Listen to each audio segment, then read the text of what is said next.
Komið sæl, ég heiti Óli Björn Kárason og þetta hlaðvarpsþáttur minn sem auðvitað alltaf til hægri. Hugtakið pólitískur rétttrúnaður átti djúpar rætur í ráðstjórnarríkjunum, þar sem stjórnvöld kröfðust þess að fólk notaði ákveðin orð og forðaðist önnur. Í Sovétríkjunum undir stjórn Lenins og Stalins fólst pólitískur rétttrúnaður í því að fylgja stefnu flokksins. Í litlu rauðu bókinni eftir Mao táknar hugtakið fylgispekt við kenningar hans stéttabaráttu og andúð á kapítalisma, markaðsbúskap Vesturlanda. Á 7. áratug síðustu aldar tóku róttækir háskólastúdentar í Bandaríkjunum hugtakið upp á sína arma, aðallega til að hæðast að íhaldssömum og trúræknum samlöndum sínum. Seint á 9. áratug var pólitískur rétttrúnaður, stundum nefnt PC á enska tungu, notaður til þess að bæla niður skoðanir sem róttæklingar sættu sig ekki við. Reynt var að takmarka tjáningafrelsi og umræður, ekki síst hægrimanna. George Bush forseti Bandaríkjanna sagði í ræðu árið 1991 á bakvið pólitíska rétttrúnað væri oft sú lofsverða löngun að sópa burt kynþáttafordómum, kynjafordómum og hatri. En rétttrúnaðurinn ýti undir nýja fordóma í stað þeirra gömlu og lýsi því yfir að ákveðin umræðu efni séu bönnuð og ákveðin tjáning einnig. Réttur til fóstureyðinga? Já. Réttur til að bera vopn? Nei. Jákvæð mismunun er góð en lögreglan er slæm. Þeir sem eru ósammála og taka til máls eiga á hættu félagslega fordæmingu og slaufun. Öruggasta leiðin er að þegja og halda áfram. Í frjálsum samfélögum myndast jarðvegur óþols fyrir ólíkum skoðunum. Til verður menning þar sem refsing fyrir ranga skoðun er útskúfun og atvinnumissir. Grafið er undan málfrelsi, rökræðum og andófi. Borgarinn verður undir ósýnlegu valdi oki og hann veigrar sér við að taka til máls og segja hug sinn. Félagslegu þrýstingur á að hafa það sem sagt er rétta skoðun er útbreiddur í Bandaríkjum samtímans. Samkvæmt skýrslu Populace sem er hugvita á sviði félagsrannsókna og birtist núna á þessu ári. Flestir Bandaríkjamenn í öllum lýðfræðihópum telja að þeir geti ekki deilt raunverulegum skoðunum sínum opinberlega af ótta við að móðga aðra eða verða fyrir refsingu og útskúfun. Menning ritskoðunar hefur náð að festa rætur í bandarísku samfélagi innan veggja fyrirtækja, stjórnsýslu og fjölmiðla. Margir háskólar sem áður voru varnarvirki frjálsara skoðanaskipta eru orðnir vígvellir þar sem rangar skoðanir eru kæfðar af mikilli hörku. Af ótta við slaufun beita einstaklingar sjálfsþöggun og greina opinberlega ranglega frá innlægri sannfæringu.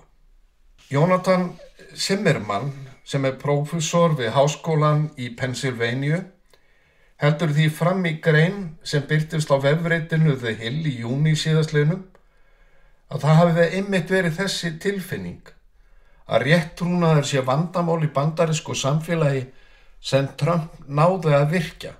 Honum tókst að laða til sín aukinn fjölda kjósenda úr minnihlutahópum í sigursalli kosningabaráttu sinni sem leiddi hann inn í Hvíta húsið í annað skipti. Barátta hægrimanna gegn rétttrúnaði og slaufun skilaði með þessum hætti árangri. Zimmerman, sem er vinstri sinnaður demokrati, heldur því fram að eftir að Trump tryggði sér völdin í Hvíta húsinu í annað sinn, hafa hann sett nýjar reglur hvað má og hvað má ekki segja. Hann telur að Trump hafi ekki sekur það sama og hann sakaði vinstrimenn rétttrúnað og slaufun. Látum liggja á milli hluta hvort þessi staðhæfing Zimmermanns eigi við rök að styðjast eða ekki, en það er rétt að það er hræsni að gagnrýna pólitíska réttrúna vinstrimanna en krefja síðan fylgispektar við eigin réttrúnað. Við sem erum hægrimenn getum ekki einblínt á ofstæki vinstrimanna en láti pólitíska rétthugsun og yfirgang svokallara hægrimanna óátalin. Barátta okkar fyrir frelsi, málfrelsi, er barátta fyrir frelsi allra, ekki aðeins þeirra sem eru okkur þóknanlegir. Að öðrum kostum gerum við okkur seka það sama og vinstri róttæklingar sem við höfum með réttu gagnrýnt harðlega. Við eigum ekki að verja þá sem klæðast búningi hægrimanna en boða réttrúnað þöggun og ýta undir fordóma og sækja vítamín í samsæriskenningar. Við eigum ekki að taka gagnrýnislaust undir með áhrifamiklu fjölmiðlafólki og álitsgjöfum, jafnvel þótt við getum í einstaka tilfellum tekið undir margt af því sem sagt er. Við megum ekki þegja þegar leynt og ljóst er reynt að takmarka málfrelsi fólks sem hefur aðrar skoðanir en við sjálf. Hægri menn eiga að skilja betur en aðrir hver samkeppni hugmynda er mikilvæg í samfélögum sem eru frjáls og hversu hættulegt það er að koma í veg fyrir samkeppni hugmynda. Sú hætta er raunveruleg að áhrifamiklir einstaklingar sem bera enga virðingu fyrir ólíkum skoðunum, ýta undir fordóm og hefja helstu illmenni sögunar upp á stall aðdáunar, nái undirtökunum í republikanaflokki Bandaríkjanna. Barátta hjarta og sál hægrimanna í Bandaríkjunum stendur því yfir. Í stað þess að fagna því sem Donald Trump hefur náð fram á seinna kjörtímabili sínu, hafa þekktir stuðningsmenn hans, minnst á kosti árum áður, snúist gegn honum að því virðist í tilraunum til að ná völdum og ná því markmið að leiða makahreyfingu forsetans á komandi árum.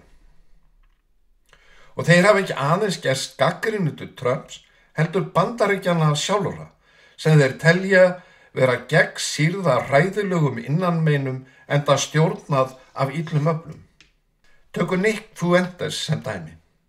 Hann er áhrifamikill hlaðvarpsstjórnandi, sem segist vera sannur íhaldsmaður en er lítið annað en rasisti, kvenhatari, efasemdamaður helföruna og aðdáandi Hitlers og Stalins.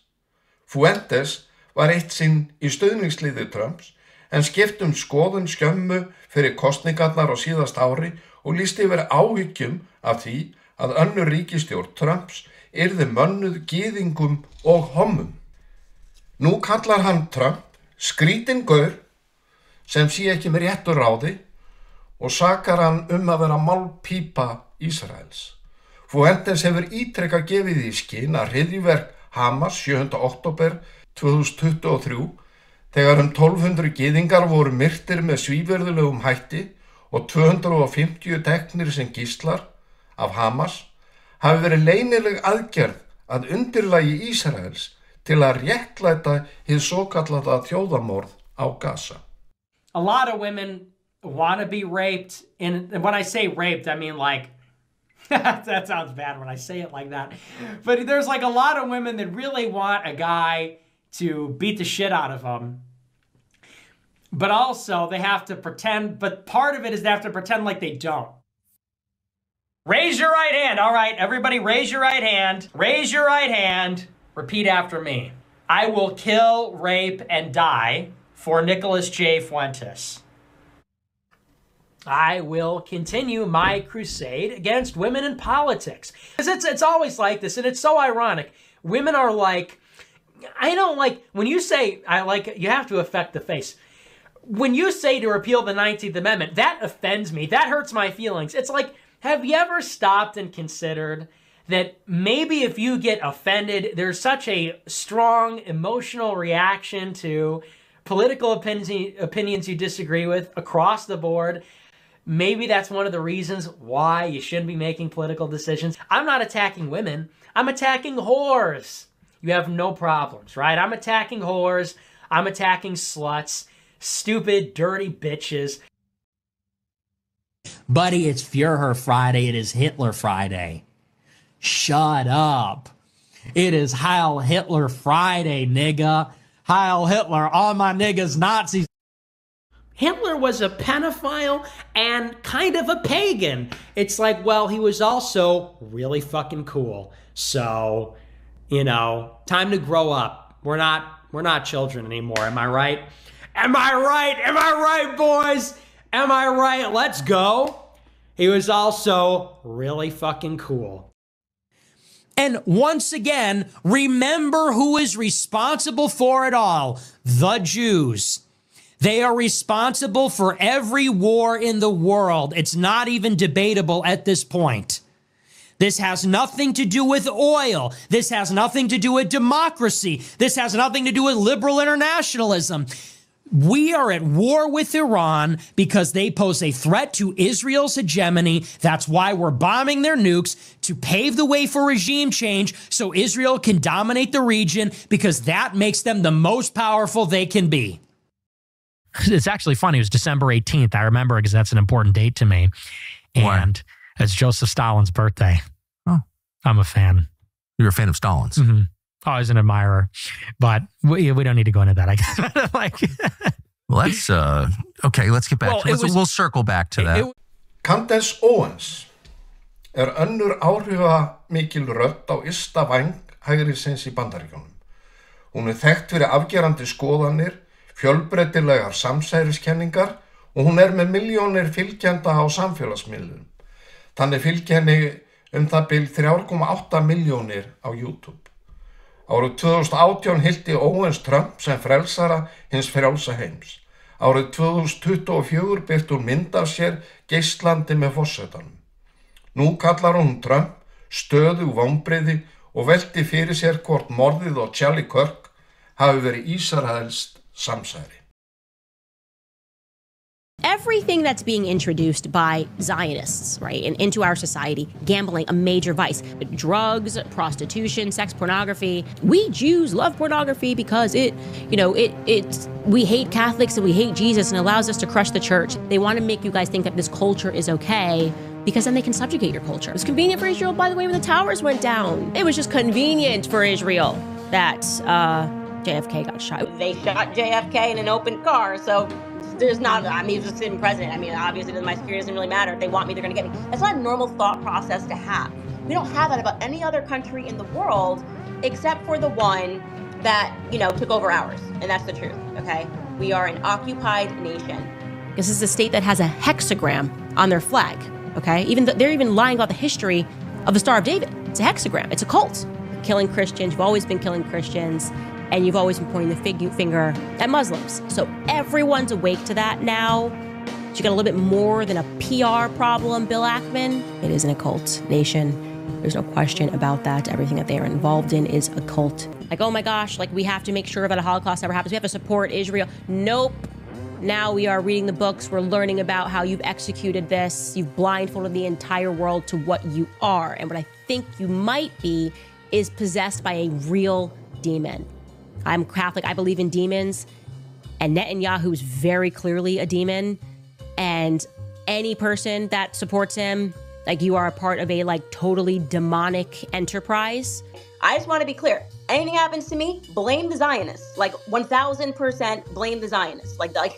These characters are just being inserted into places to serve Israel. That makes Israel the master of the universe. And now, does all of this mean that Bibi Netanyahu and that this somehow proves that Israel was involved in the assassination of Charlie Kirk? No, we have no evidence of that. We can't say that because there is no evidence of that. But I don't like little lies. En svo það Tucker Carlson, sem hefur dálítið annað yfirbragð en Owens og Fuentes. Hann gengur ekki jafn langt, en hann gjarn á að gefa umdeildum skoðunum löggildingu með gestum sínum sem fá yfirleitt að koma fram með staðhæfingar sem eiga sér enga stoð í raunveruleikanum án þess að Tucker gerir nokkra athugasemd. Á tímabili var hann áhrifamesti fjölmiðlamaður Bandaríkjanna, að minnsta kosti meðal hægrimanna. how do you explain Mike Huckabee, Ted Cruz, and there are a lot like that, John Bolton. I mean, I've known them all, George W. Bush, like Karl Rove. I mean, all people I know personally who I've seen like be seized by this brain virus, and they're not Jewish. Most of them are self-described Christians, and then the Christian Zionists who are, well, Christian Zionists. Like, what is that? Right. And I can just say for myself, I dislike them more than anybody, because like, what? Because it's Christian heresy, and I'm offended by that as a Christian. So it's about 2,000 years ago in Jerusalem, and Jesus shows up and he starts talking about the people in power, and he starts doing the worst thing that you can do, which is telling the truth about people, and they hate it, and they just go bonkers. They hate it, and they become obsessed with making him stop. This guy's got to stop talking. We've got to shut this guy up. And I can just sort of picture the scene in a lamplit room with a bunch of guys sitting around eating hummus, thinking about what do we do about this guy telling the truth about us? We must make him stop talking. And there's always one guy with the bright idea, and I can just hear him say, I've got an idea, why don't we just kill him? That'll shut him up. That'll fix the problem. Spent my life talking to people who run countries in various countries and have concluded the following, that every leader kills people, including my leader. Every leader kills people. Some kill more than others. Leadership requires killing people, sorry. That's why I wouldn't want to be a leader. Tucker fæddur árið 1969 í San Francisco í Kaliforníu. Hann ólst upp í Kaliforníu og síðar að Rhode Island. Faðir hans var fréttamaður og sendiherra en móðir listamaður. Foreldrarnir skildu þegar hann var ungur og var hann alinn upp af föður sínum og stjúpmóður. Tucker stundaði nám við Trinity College í Hartford í Connecticut, þar sem hann lauk BA-prófi í sögu árið 1991. Hann hóf feril sinn sem blaðamaður og skrifaði fyrir tímarit eins og Weekly Standard. Hann var síðar sjónvarpsmaður á CNN, MSNBC og lokum Fox News, þar sem hann stýrði vinsælum þætti Tucker Carlson Tonight frá 2016 til 2023. Eftir að hann var rekinn frá Fox stofnaði hann eigin fjölmiðlavettvang Tucker Carlson Network og hélt áfram að hafa áhrif á bandaríska stjórnmálaumræðu. Tucker vissulega umdeildur, vinstrimenn þola hann ekki, raunar fyrirlítan og margir hægrimenn telja hann hættulegan og að hann grafi undan málstað þeirra með öfgakenndum skoðunum og oft á tíðum furðulegum samsæriskenningum. En Tucker á líka sína stuðningsmenn. Í augum hans hann hugrakkur leitandi sannleikans sem þorir að segja það sem aðrir þor ekki. Óhætt að halda því fram að áhrif Tuckers á bandarísk stjórnmál og þá sérstaklega á hreyfingu hægrimanna hafi verið mest þegar hann stjórnaði þætti sínum á Fox, sjónvarpsstöðinni. Flesti þingmenn republikana gerðu sér dælt við hann og sóttu fast að komast að sem viðmælendur í þættans. Tucker Carlson Tonight á Fox var áhrifamikill vettvangur fyrir harða gagnrýni á frjálslynda elítu, valdakerfið í Washington og fjölmiðla. Þeir sem fylgst hafa með Tucker í langan tíma, eins og sá hér talar hefur gert, átta sig á því að hugmyndir hans hafa gjörbreyst eða að minnsta kosti áhugi hans á þjóðmálum almennt á síðustu árum og sérstaklega mánuðum.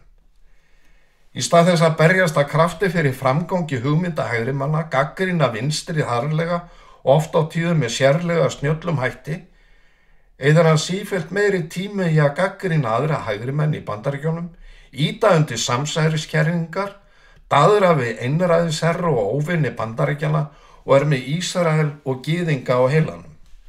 Nýlega gagnrýndi Tucker þekkta republikana þar á meðal öldungadeilda þingmanninn Ted Cruz og George Bush, fyrrverandi forseta, og Mike Huckabee, sendiherra Bandaríkjanna í Ísrael og fyrrum ríkisstjóra, fyrir að vera það sem að segja kristna síónista sem séu sýktir af þessari heilaveru og þá á hann við síónisma. Mér meira illa við þá en nokkra aðra, sagði Tucker. Mér meira illa við þá en nokkra aðra. Það að segja Ted Cruz, Bush og Mike Huckabee. Samband Tuckers við Trump flókið. Í janúar 2021 sendi hann vini sínu skilaboð þar sem hann sagðist hata Trump innilega. Nokkrum mánuðum áður hafði Tucker tekið undir með framleiðanda sjónvarpsþátta hans að árangur Trumps í viðskiptum væri arfaslakur. Flest hefði mistekist. En hann væri góður í að eyðileggja, þar væri hann meistarinn. En Tucker hafði vissulega mikil áhrif á Donald Trump allt fram á þetta ár, að því virðist. Hann spilaði að minnstakosti stórt hlutverk þegar Trump valdi J.C. Vance sem varaforstefni, en það virðist hafa myndast vík á milli vina. Trump vísaði gagnrýni Tuckers á loftárásir Bandaríkjanna og Íran á bug og sagði Tucker vera skrítinn. Kannski að Trump gerir sér grein fyrir því að sá sem ekki veit hverju voru illmenni í síðari heimsstyrjöldinni, ef vingjarnlegur við þjóðarleiðtoga sem kalla Bandaríkin hinn mikla Satan, sleikir upp einræðisherra sem halda þjóð sínum í helgreipum og ræðsíðan að fullir í hörku á öldungadeildar þingmann republikana, sé ekki sérlega eftirsóknarverður bandamaður. Snemma á síðasta ári ferðaðist Tucker til Rússlands, þar sem hann gekk götur Moskvu yfir sér hrifin af hreinleika og reglu.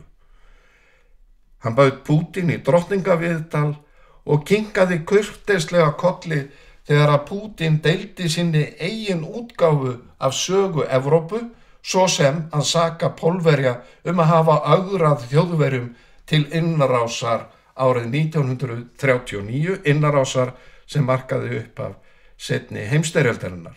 Þetta auðvitað merkilegt vegna þess að svipaðar röksemdir hefur Pútín fært fyrir innrásastríði sínu í Úkraínu. 10 dögum eftir drottningaviðtalið lést Alexei Navalny í rússnesku fangelsi í norður hluta Síberíu. Navalny var leiðtogi stjórnarandstöðun og helsti gagnrýni til Pútíns. Opinber dánarorsök var hjartsláttartruflun, en fjölskylda Navalnys og stuðningsmenn hans telja hann að verið myrtur. Nafn Navalnys kom aldrei upp í viðtalinu við Pútín. Tucker hafði engan áhuga að láta Pútín svara fyrir ofsóknir Kremlverja gagnvart frjálsum fjölmiðlum og stjórnaranstæðingum, og öllum ljóst að Tucker styður Pútín í innrásastríðinu í Úkraínu. Þegar Carlson var spurður á World Government Summit í Dubai nokkru síðar hvers vegna hann hefði ekki gengið á Pútín varðandi Navalny, svaraði hann, orðrétt, sérhver leiðtogi drepur fólk. Sumir drepa fleiri en aðrir. Forysta krefst þess að drepa fólk. Hugsið ykkur. Forysta krefst þess að drepa fólk. Þetta segir maðurinn sem einn af áhrifamestu þáttastjórnendum í bandarísku samfélagi. Í sérstökum þætti heimsóknir til Rússlands dásamaði Tucker allt sem bar fyrir augum. Moskva væri hrein og fallegt ólíkt bandarískum stórborgum og matvöruverslanir óvenju glæsilegar með gríðarlegu vöruúrvali og verðlagið mun hagstæðar en þekkist í Bandaríkjunum. Aðeins nokkrum mánuðum fyrir forsetakosningarnar í Bandaríkjunum á síðasta ári var Daryl Cooper gestur Tuckers. Cooper sjálfskipaður sagnfræðingur og sagnfræðingur hér innan gæsalappa sem heldur því fram að almenningur hafi verið afvegaleidddur í áratugi seinni heimsstyrjöldina. Það hefði ekki verið Adolf Hitler, heldur Winston Churchill sem var aðal illmennið og bæri megin ábyrgðina á seinni heimsstyrjöldinni. Cooper einn margra gesta Tuckers sem hafa fengið að setja fram samsæriskenningar sínar og annan þvætting án þess að Tucker gangi á þá eða gagnrýni skoðanir þeirra með neinum hætti. Gott dæmi þetta þegar að Nick Fuentes mætti til Tuckers nýlega og fékk gagnrýnislaust að koma ógeðfelldum skoðunum sínum á framfæri. Raunar tók Tucker undir margt og nýtti tækifæri til að höggva enn og einu sinni í raðir bandarískra hægrimanna. Ben Shapiro, þekktur hlaðvarpsstjórnandi sem meðal annars skipulagði fjáröflunna samkomur fyrir Donald Trump og marga frambjóðendur republikanaflokksins til öldungadeildarinnar í kosningunum á síðast ári, hefur varað við því að verið sé að gefa hugmyndum hvítra þjóðerni sinna lögmæti með dyggri aðstoð Tuckers. Löggilding hugmynda sem byggja á alræðishyggju og hatri með gagnrýnislausu samtali við menn eins og Fuentes, Cooper og drottningaviðtali við Putin sýni að Tucker sé vitsmunalegur heigull og óheiðarlegur þáttastjórnandi. Tucker Carlson, Candace Owens og Nick Fuentes og fleiri álitsgjafar hafa dregist æ lengra út á jaðarinn með samsæriskenningum, gyðingahatri, árásum og lýðræðisleg gildi og daður við einræðisherra. Óþol gagnvart orðræðu þeirra fer hins vegar vaxandi, ekki aðeins meðal miðjumanna heldur einnig og ekki síst meðal áhrifamanna hægra megin við miðju sem vilja endurheimta trúverðuleik og raunsæi í pólitískur umræðu. Áhrifamikli hægrimenn, þar á meðal fyrrverandi bandamenn Tuckers og Owens, hafa varað við þeirri hættu sem felst í að láta reiði og tortryggni verða leiðarstef makarhreyfingar Trumps. The National Review, sem áhrifamikið tímarit hægrimanna, hefur ítrekað gagnrýnt Tucker og varað við áhrifum hans innan republikanaflokksins. Charlie Kirk fyrirleit skoðanir manna eins og Nick Fuentes. But if you go back to the original founding fathers, they intended this to be a European nation for white men of good stock and character. Yes. So, can you show me, let me answer the question. Can you show me where in the United States Constitution it says that? It wasn't in the Constitution. It wasn't in the Constitution because they didn't believe it. The founding... What does the phrase e pluribus unum mean? What does the phrase e pluribus unum mean? Why is that relevant? Because it was on every founding document and presidential seal from our founding, which means out of many, one. You, sir, and your ideology is not conservative. It is right-wing, identitarian, and has no place in the conservative movement, my friend. Get out of line. Get out of line. I don't platform trolls, and I don't platform and I don't discuss people or I don't debate with people that are not good faith actors. Sjálfur ljóst að hægrimenn í Bandaríkjunum standa á krossgötum. Taki þeir sér ekki varðstöðu með grónum gildum frelsis og hugsjóna þeirra sem á undan komu, eins og Lincolns og Reagans, verða þeir fórnarlömb þeirra sem nærast á tortryggni, samsæriskenningum og hatri. Niðurstaða ríkisstjórakosninga í Virginia og New Jersey og borgarstjórnarkosningana í New York 4. nóvember síðastliðnum verður annars aðeins smjörþefur af því sem kann að bíða þeirra ef fólk eins og Tucker Carlson og Candace Owens ná undirtökunum innan republikanaflokksins. Ég þakka þeim sem hlýddu, eigi góðar stundir.